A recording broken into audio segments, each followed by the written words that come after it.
एक गरीब इंसान और एक अमीर इंसान में सबसे बड़ा डिफरेंस ये होता है कि एक गरीब इंसान अपनी जिंदगी में लायबिलिटीज इकट्ठी करता चला जाता है और अमीर इंसान का फोकस होता है एसेट्स बनाने के ऊपर। अब ये एसेट्स और लायबिलिटीज क्या होता है? देखो, एक तो आपने वो कॉमर्स में पढ़ा हुआ है, बट रॉबर्ट कियोसाकी ने एक बड़ी सिंपल सी डेफिनेशन दी है जो हर इंसान को समझ आ जाएगी। आज एक बच्चा अगर स्कूल में 6th क्लास में भी पढ़ रहा है तो उसे समझ आ जाएगा।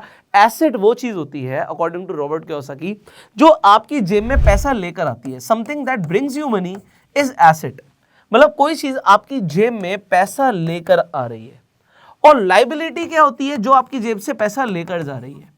अब आज की वीडियो बहुत ज्यादा इंपॉर्टेंट है, खासकर उन सब लोगों के लिए जो अब लाइफ में आगे बढ़ना चाहते हैं, क्योंकि वो ऐसी चीजें इकट्ठा कर रहे हैं जो उनकी जेब से पैसा लेके जा रही है। आप देख रहे हो लोग 10,000, 15,000, 20,000 कमा रहे हैं, बट वो क्या कर रहे हैं? ईएमआई पर फोन ले आते हैं। और अभी एक लेटेस्ट डेटा है जिसमें ये पता लगा है कि इंडिया के अंदर जो ज्यादातर आईफोन्स बिक रहे हैं वो ईएमआई पर बिक रहे हैं।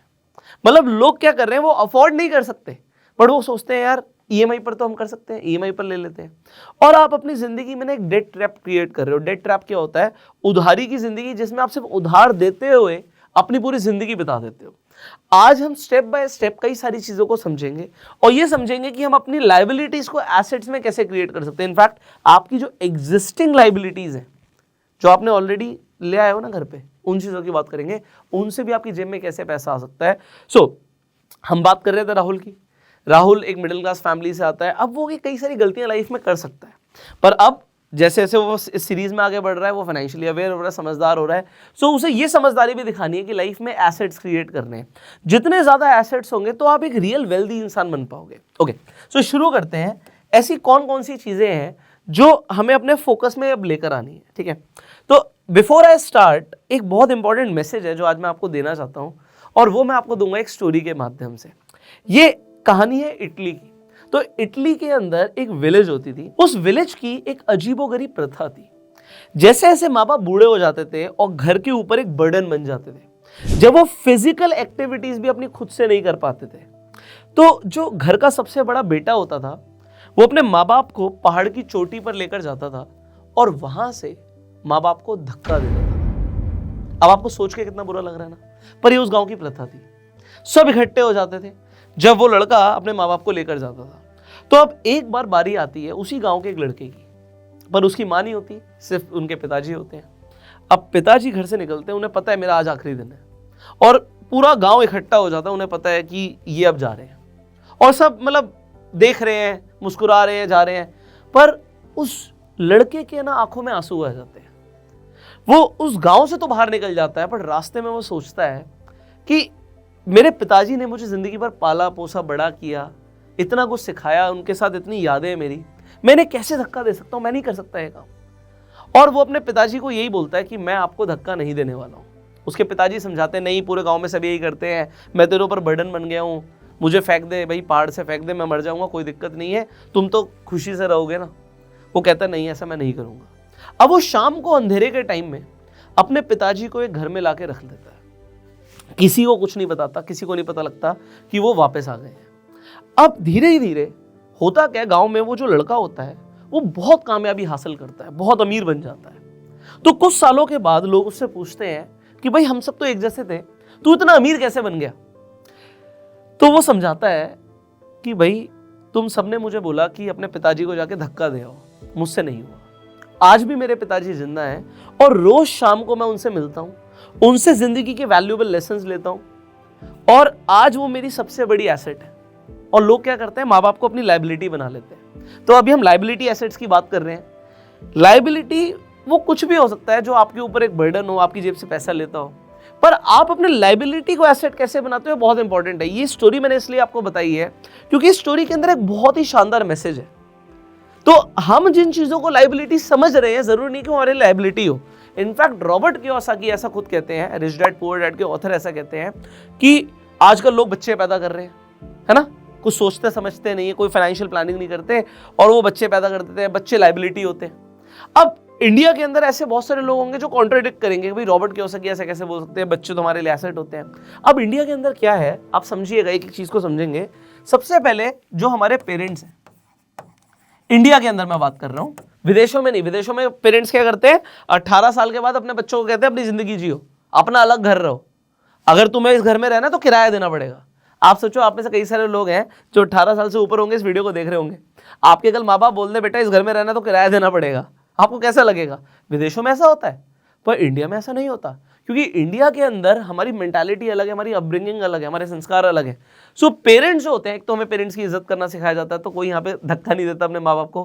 बट आजकल क्या हो रहा है ना, लोग मॉडर्न कल्चर को पता नहीं क्या समझ के अपना रहे हैं। वो मॉडर्न में क्या आ जाता है, न्यूक्लियर रहना, माँ बाप से अलग रहना। माँ बाप गाँव में रह रहे हैं, बच्चे शहर में रह रहे हैं, बच्चे अपने बच्चों को प्राइवेट स्कूल में पढ़ा रहे हैं, और जो माँ बाप गाँव में रह रहे हैं वो सरकारी हॉस्पिटल में जा रहे हैं।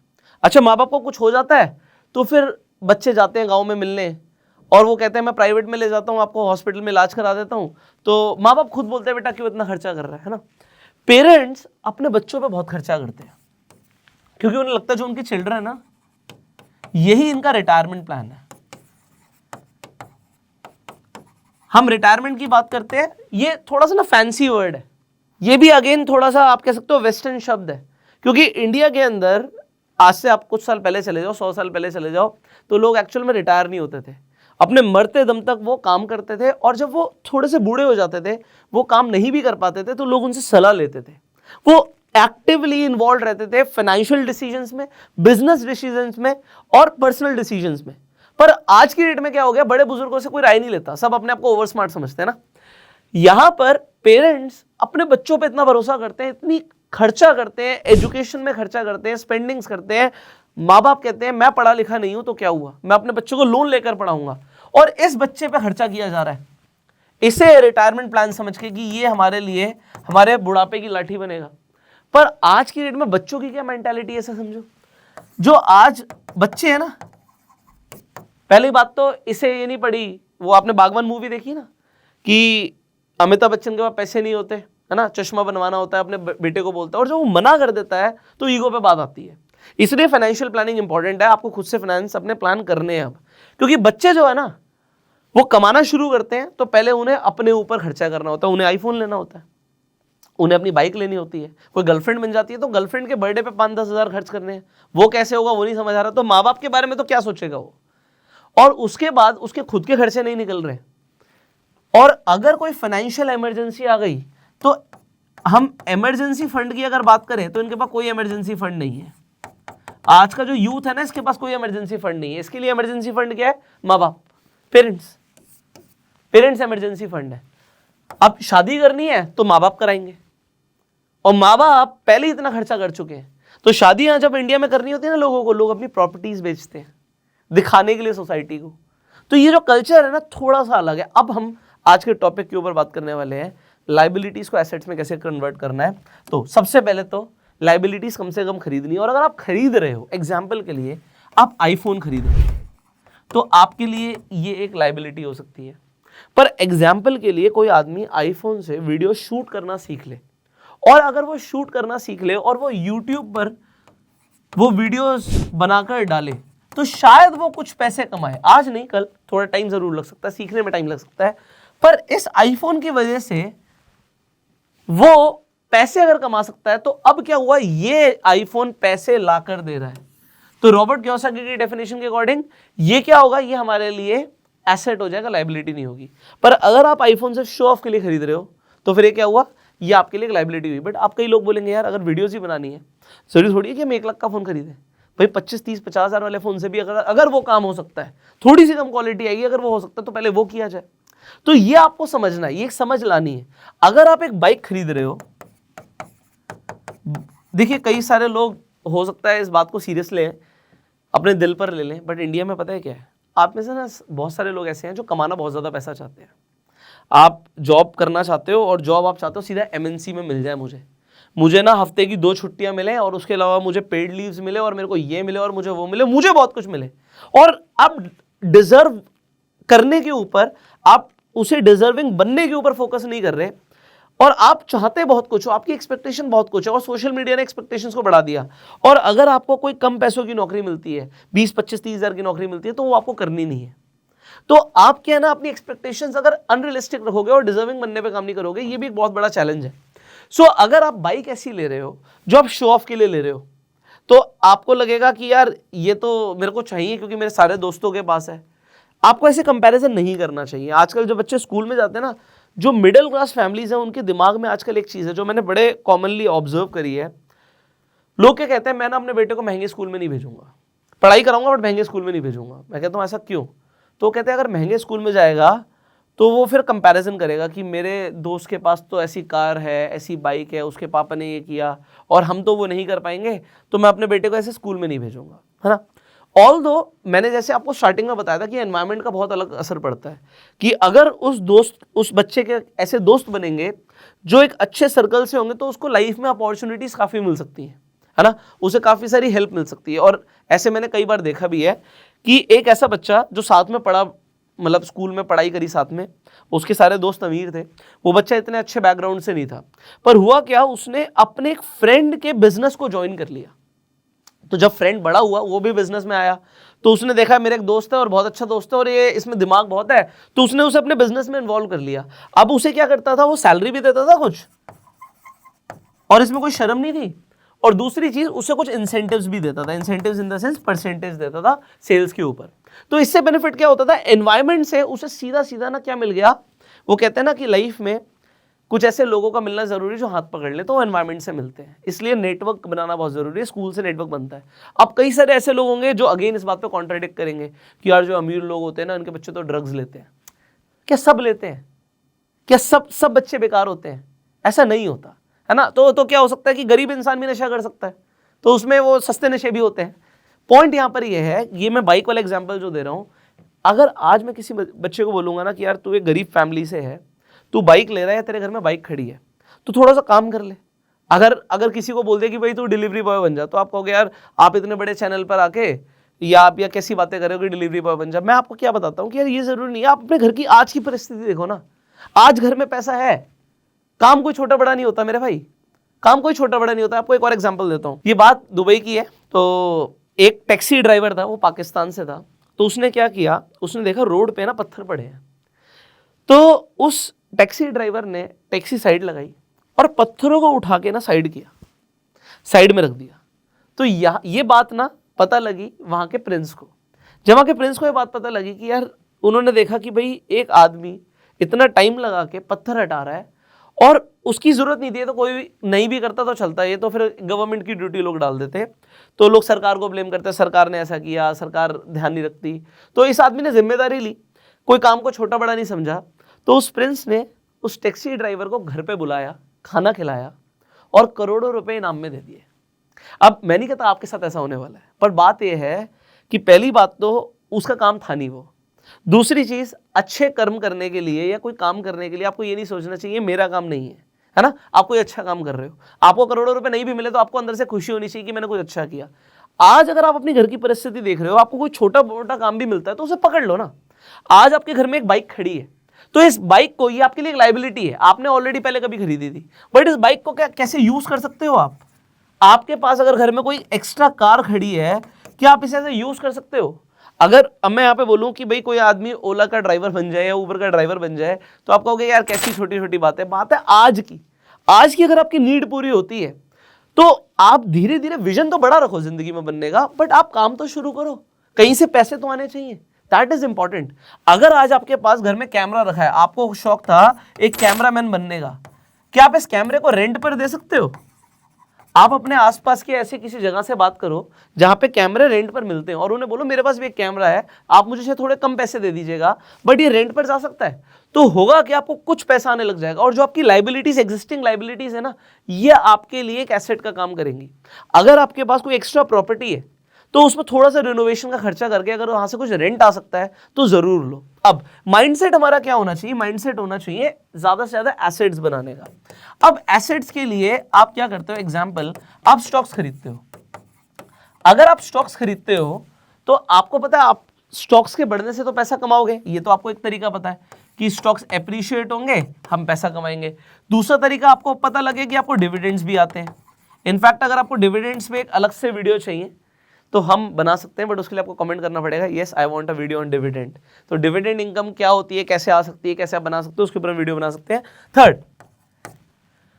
एक प्रोसेस होता है जिसके बारे में बहुत कम लोगों को पता होता है, वो होता है securities lending and boring mechanism. मुझे शॉर्ट फॉर्म याद करने की जरूरत नहीं है, मुझे कंसेप्ट पता होने की जरूरत होती है। तो SLBM, तो आप इसे गूगल कर सकते हो। आपका जो डीमेट अकाउंट है उसमें अगर आपके पास कुछ स्टॉक्स पड़े हैं तो आप उन्हें लेंड कर सकते हो और उससे भी आपको एडिशनल इनकम हो सकती है। तो आपके पास जो एसेट्स हैं उनसे और ज्यादा इनकम कैसे आ सकती है, ये भी जरूरी है।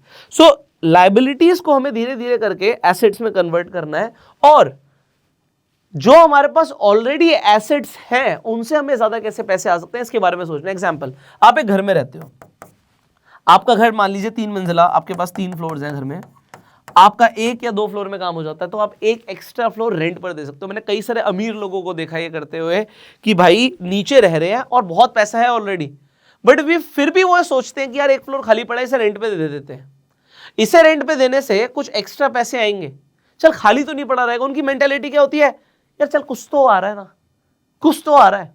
वो क्या सोचते हैं, यार गवर्नमेंट तो 4 फ्लोर पास करती है, 1 फ्लोर और बना देते हैं, इससे भी कुछ ना कुछ रेंट आएगा। और आप देखिए आपके आसपास लोग क्या कर रहे हैं, अगर उनके पास थोड़ी सी स्पेस है तो सोचते हैं यार इससे एडिशनल इनकम कैसे शुरू हो सकती है, इसके बारे में वो सोचते हैं। अगर उनके पास पैसा पड़ा है तो सोचते हैं इस पैसे को सिर्फ पड़ा ना रहने दो, इससे इनकम कैसे आ सकती है इसके बारे में सोचते हैं। सो अब फाइनली हमने आज बात करी कि आप एसेट्स को लायबिलिटीज में कैसे कन्वर्ट कर सकते हो। यहां पर हमने सबसे यहां पे लास्ट में समझा कि आपके जो एग्जिस्टिंग एसेट्स है उनसे कैसे इनकम आ सकती है इसके बारे में सोचिए, तो एसेट से भी और पैसा बने। ठीक है, दूसरी चीज जो आपकी लायबिलिटीज है, आपके पास बहुत सारी लायबिलिटीज हो सकती हैं, उनसे आपको कैसे पैसे आ सकते हैं। और सबसे बड़ी चीज यहां पे एक एडवाइस है, जो चीजों की आपको जरूरत नहीं है उन्हें निकाल दो, उन्हें बेच दो, उन्हें सेल कर दो, कोई जरूरत नहीं है एक्स्ट्रा खर्चा करने की। एग्जाम्पल, आपके पास कोई गाड़ी एक्स्ट्रा है, आप उसका इंश्योरेंस कराते हो, पोल्यूशन कराते हो, आप उसकी सर्विसिंग कराते हो, एक्स्ट्रा है, अगर आपको उसे ओला उबर में नहीं देना तो आप उसे बेच दीजिए, उससे जो पैसा आएगा चाहे कम आएगा, उसे इन्वेस्ट करके उस पर कुछ ब्याज आ जाएगी, वो ग्रो हो जाएगा। पर अगर आपके पास कुछ ऐसी चीजें हैं जो आपका पैसा खा रही हैं, तो एक लिस्ट बनाओ उन चीजों की कि ऐसी कौन सी फालतू चीजें हैं जिनमें मेरा पैसा फालतू का जा रहा है। Think about that. And India के अंदर जो मेंटालिटी है कि जो चिल्ड्रन अपना कोई इमरजेंसी फंड नहीं बनाते, बहुत बेकार मेंटालिटी है। आपके पास एक इमरजेंसी फंड होना चाहिए, इनफैक्ट आपके पास इंश्योरेंस होना चाहिए, वरना आपको एक बहुत बड़ा झटका लग सकता है। इंश्योरेंस पे हम एक डिटेल में वीडियो बनाएंगे जिसमें हम पूरी ट्रांसपेरेंसी से आपको बताएंगे आपके लिए क्या सही है क्या गलत है, कहाँ पे आपका पैसा फालतू लग रहा है। बट अगेन उसके लिए आपको डिमांड करनी पड़ेगी। सो आप लिख सकते हो I want a video on insurance, तो पता लगेगा आप किस किस टॉपिक पे डिमांड कर रहे हो। और देखो, रिटायरमेंट के लिए अपने बच्चों पर डिपेंडेंट मत रहो। पहले वाली जनरेशन एक अलग थी, है ना, आप में और हम में काफ़ी अच्छे संस्कार हमारे माँ बाप ने दिए हैं, हम भी कोशिश करेंगे अच्छे संस्कार देने की। पर बच्चे इंटरनेट से और बहुत सारी चीज़ों से आजकल इन्फ्लुएंस हो रहे हैं, और फिर अगर आप ये सोच रहे हो कि मेरे बच्चे मेरा रिटायरमेंट प्लान होंगे तो वो पहले अपने बारे में सोचेंगे, ये इंपॉर्टेंट है आपको समझना। तो अपनी रिटायरमेंट की प्लानिंग आपको खुद करनी है, बच्चों पे डिपेंडेंट नहीं होना, और बच्चों के लिए अपने इमरजेंसीज के लिए माँ बाप पे डिपेंडेंट नहीं होना, खुद से मेहनत करनी है और अपना इमरजेंसी फंड बनाना है। और हमने बात करी थी जो पेरेंट्स होते हैं ना, ये मैं एक इंपॉर्टेंट लेसन देना चाहता हूँ, पेरेंट्स आर नॉट लायबिलिटीज। मैं कई लोगों को सुनता हूँ बोलते हैं हमारे माँ बाप हमारे साथ रहते हैं। आप बहुत गलत स्टेटमेंट बोल रहे हो, आप अपने माँ बाप के साथ रहते हो। आप लाइफ में कितने भी आगे बढ़ जाओ, आपको हमेशा हमेशा अपने माँ बाप को रिस्पेक्ट देनी है, हमेशा, है ना। ऑलराइट, फाइनली एसेट्स को लायबिलिटीज में कन्वर्ट करना है, लाइफ में आगे बढ़ना है। And share this video to spread the awareness. You can like, subscribe, click on the bell icon, and I will see you in the next video. Till that time, you go self made and जय हिंद।